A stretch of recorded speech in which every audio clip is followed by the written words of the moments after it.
Many people are drawn to the path. Many people, as you see, like some of you who've sat here for many years, have seen many people now come and go, right? They come in that door and they go back out that door. Yes or no? And there are some faces, I've only been coming here, 5 years I think, but I've seen certain faces I see year after year after year, but I don't see some of the other faces, I never see them again, because they come and they go. Why? What they lack usually is that sincerity, that steadfastness of purpose that's inside of the human being to find out this truth and to live this truth by whatever means that is possible.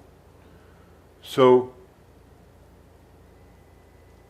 this is something that is a necessity of growing inside of us, and the thing that opposes that is this thing, I'm trying to summarize a lot of stuff, is heedlessness or ghafla. There's on one side there's dhikr of Allah, and the other side there's ghafla. Dhikr of Allah, the remembrance of Allah.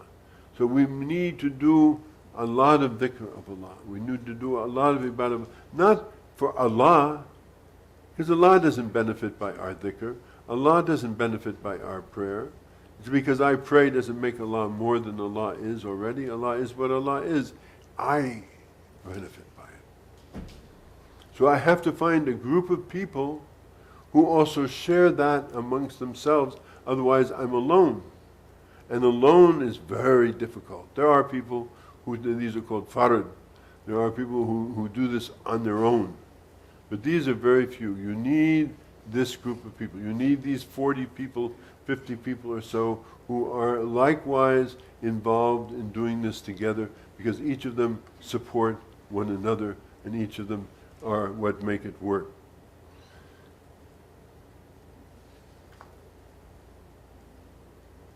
So, in addition to all of that, and beyond all of that, if you look at what is next, you say, okay, this, you find Islam, Iman, and Ihsan, and then you come to what's called Fana, and you come to Baqa, and you come to Ittiqan. This is the steps. So the next step beyond this step of worshipping Allah as though you saw Him is annihilation of yourself. In other words, I cease to, you see people, Salih says, okay, I need 6 people to pick up the tables. Boom, see, the tables are gone. This is a very outward form of fana in a way. In other words, they don't say like, well, who am I? I'm here, how much money I'm paying every day to be here like that. I'm nobody's servant. I'm here, they're going to serve me. I'm going to serve them. But immediately they get up to do it. I need 4 people to help clean up the dishes tonight. I need this, I need that. And people give of themselves. This is, there's the high level of fana that everybody, fana, this is a big subject. But there's the low level of fana. And the low level of fana is, when the woman has the big pot of soup, and that pot of soup is hot as you can believe, you get out of her way. No matter that she's just somebody working in the kitchen and you're a paying guest here, you get out of the way because she's the one who's doing the work. You're not doing the work. She's doing the work to feed you. So this is also called adab, another name for it, politeness, whatever it is.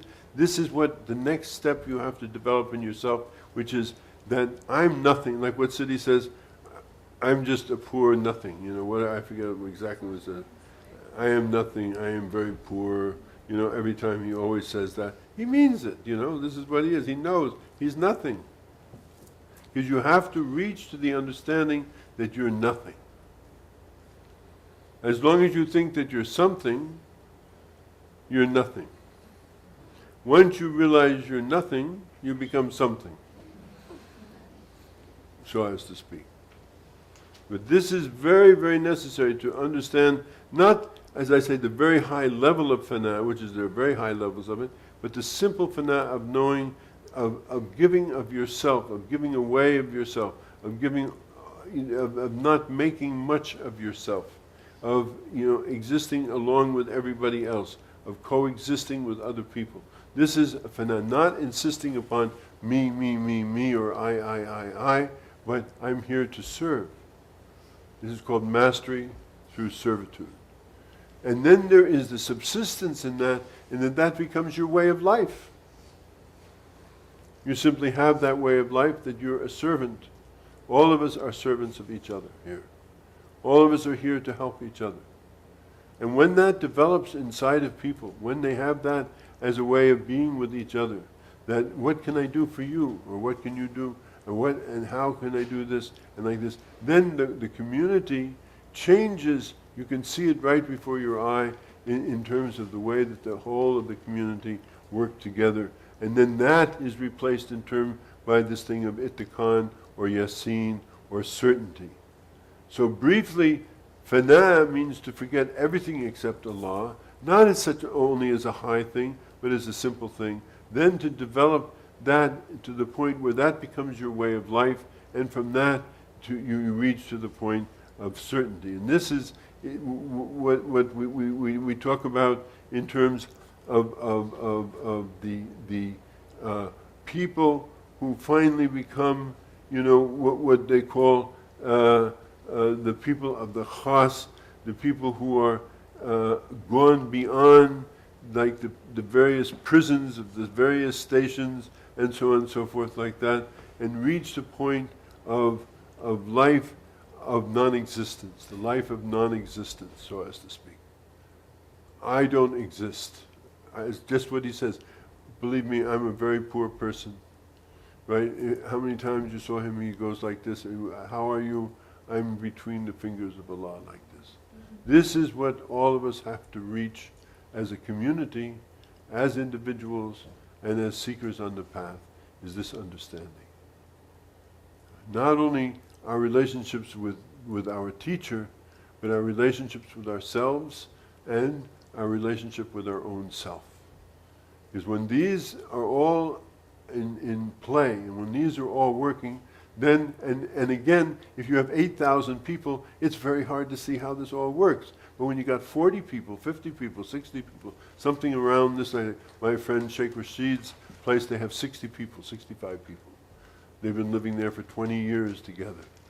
They developed something very amazing in that period of time. It's not something that, is blinding, flashing, or something like that. But you see the way the people work with one another and how they get along with one another.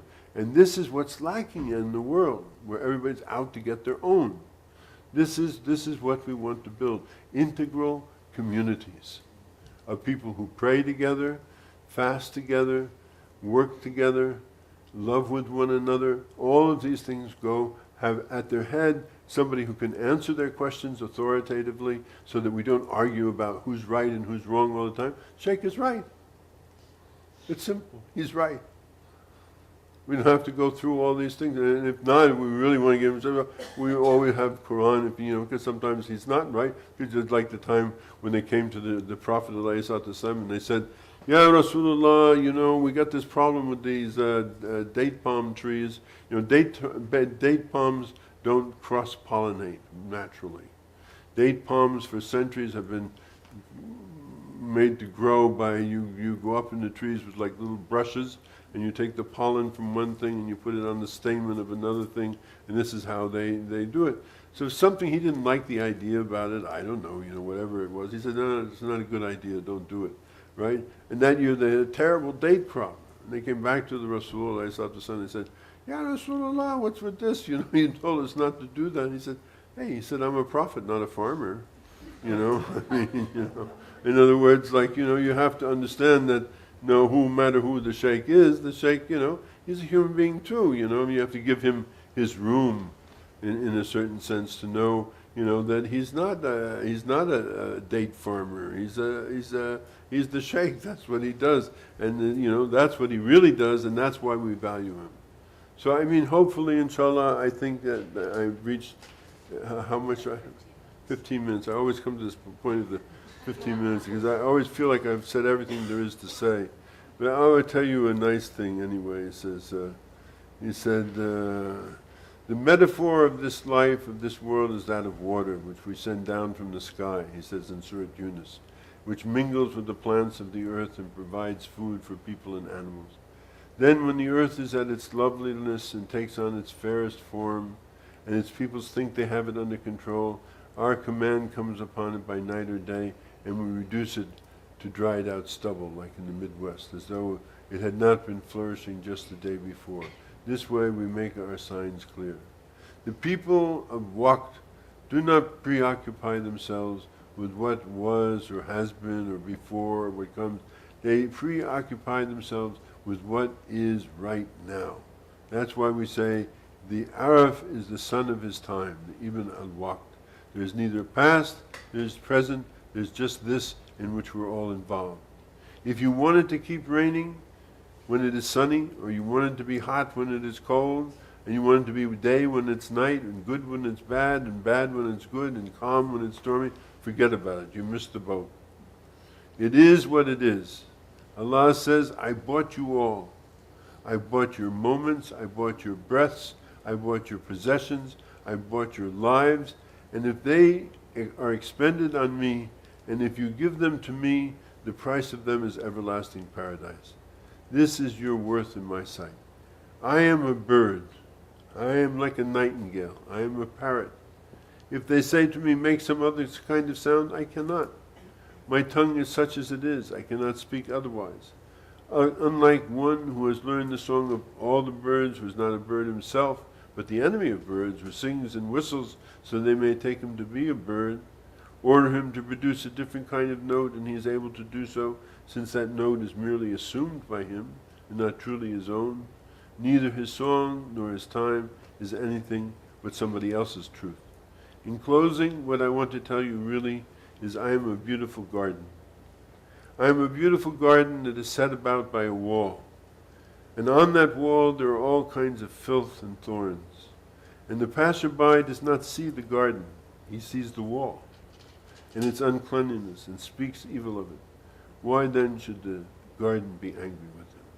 So, in other words, know yourself and understand who you are, and don't worry about what they say. The dogs bark all the time, just as long as they don't bite. That's what you have to be careful. I don't really want to say more. I mean, I think that I could look at what a little bit maybe, but you know, you've had enough. You can't take too much of this stuff. Can you take more? You can take more? Questions? I'm not so good at questions. I always tell people, if you have questions, love is the answer. Inevitably. But anyway, you know,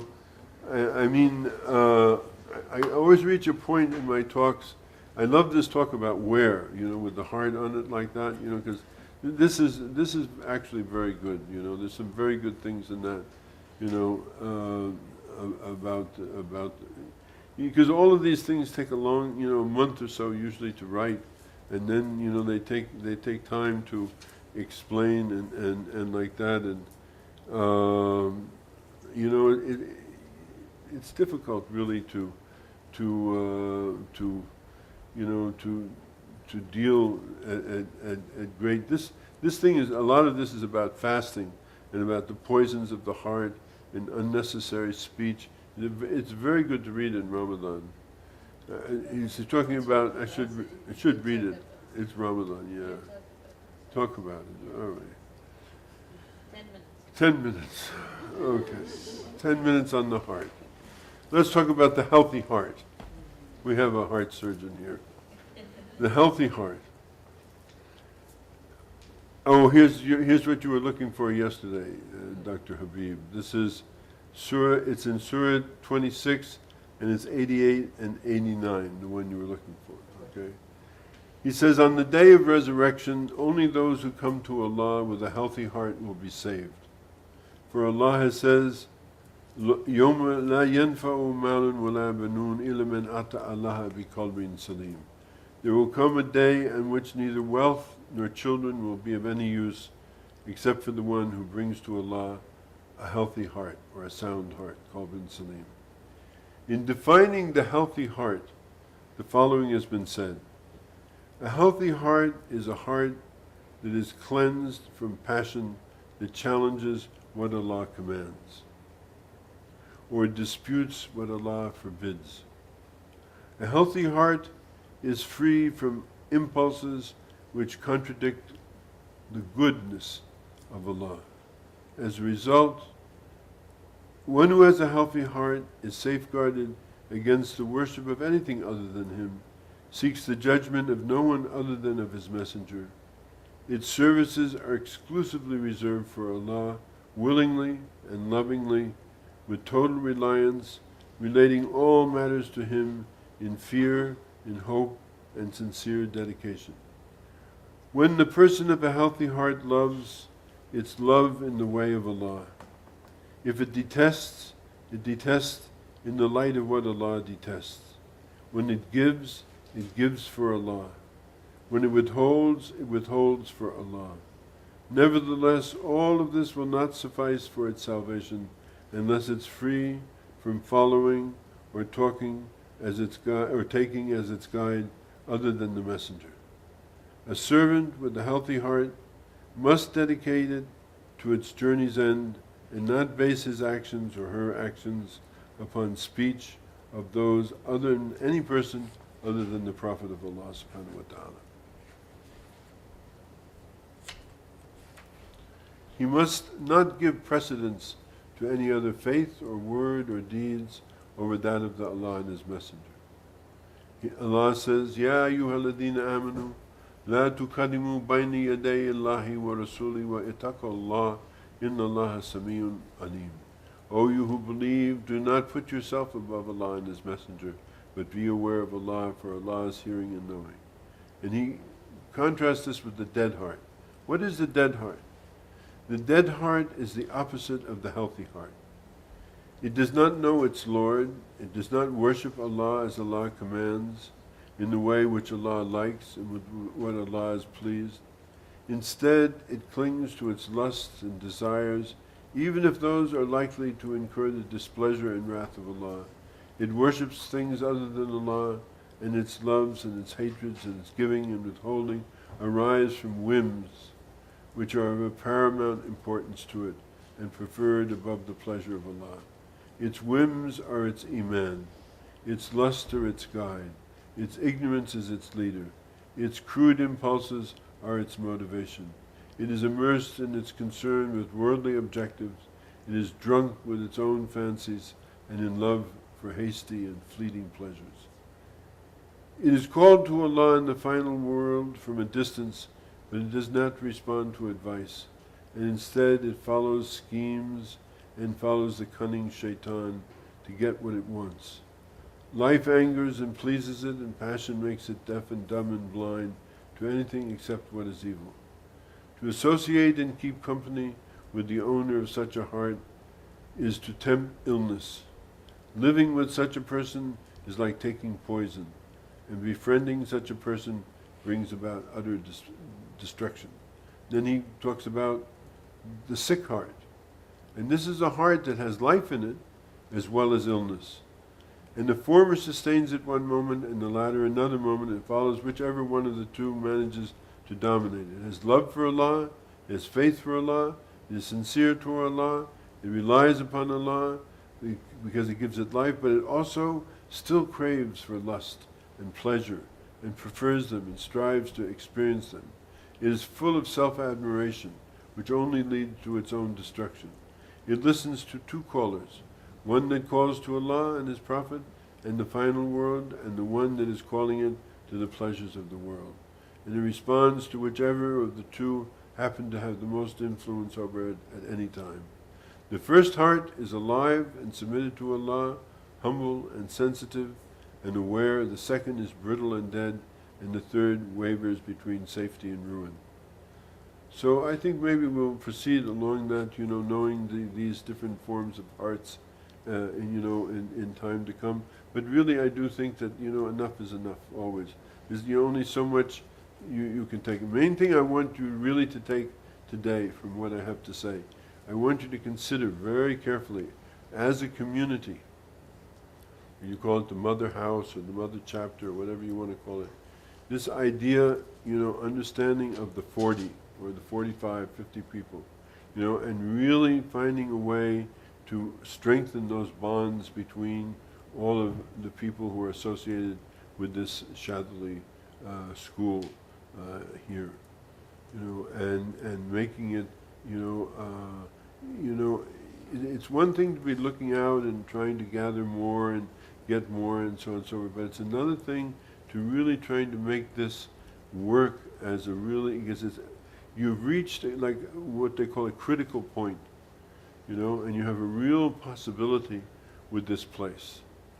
I've felt that I've been coming here for year in, year out for many years now, and I'm an outsider in a certain sense, so I'm an insider in another sense.